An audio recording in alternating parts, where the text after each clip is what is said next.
Thank you. Good morning, Chairperson Wayne and members of the Judiciary Committee. My name is Maggie Ballard, MAGGIE-BALLARD, and I'm here on behalf of Heartland Family Service in opposition to LB588.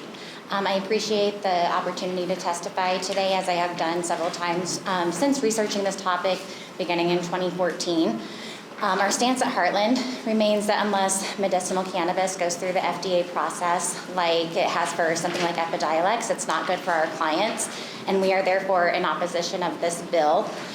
We feel that we're putting the cart ahead of the horse here, and our most vulnerable Nebraskans, like children that get targeted oftentimes by the products like edibles and those types of things, they might end up paying the price for it.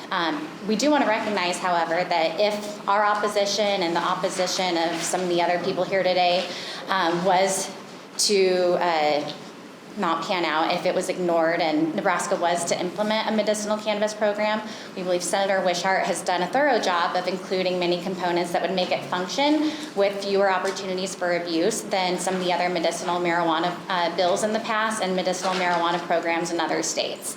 So for instance, I was relieved to see that mental health problems like PTSD, depression, anxiety, bipolar disorder, schizophrenia, problems like that were not listed in the qualifying conditions.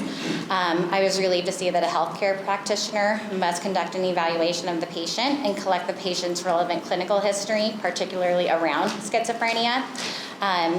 Another issue, though, we've seen, because Heartland, we're located in both Iowa and Nebraska, so I work in both Iowa and Nebraska, and what we've seen in Minnesota and in Iowa, where they've collected data, the largest amount of THC reported to help any condition in their records has been 30 milligrams per day, which would be 2.7 grams in a 90-day period.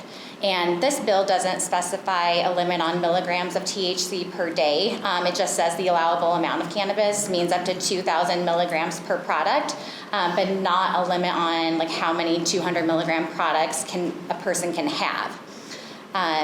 I can tell you what other pieces of this bill would work well and what improvements should be made.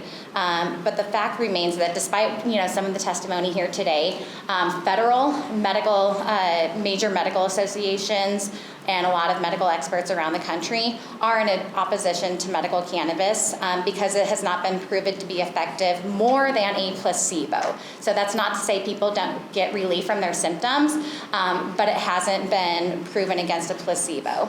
Also, unlike with other medicine, if I were to unlike with medicinal marijuana, I wouldn't have to pass a background check to get my medicine from a pharmacy. I wouldn't be able to vape it or eat it like a piece of candy or things like that.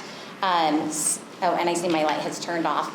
One more paragraph I ask you to read on your own time. Thank you. Any questions from the community? Senator McKinney. Thank you. Thank you for your testimony.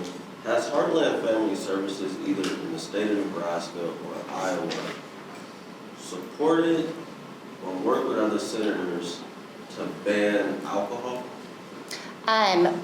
We haven't. I think that would be a pretty losing battle, but we have definitely testified in opposition to some of the expansion of alcohol bills. So would you support a prohibition of alcohol?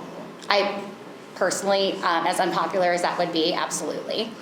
For Heartland Family Services? Probably. All right, thank you. Yep. Any other questions from the community? I'm nothing but consistent. Thank you for being here today. Okay. Next, opposition testimony.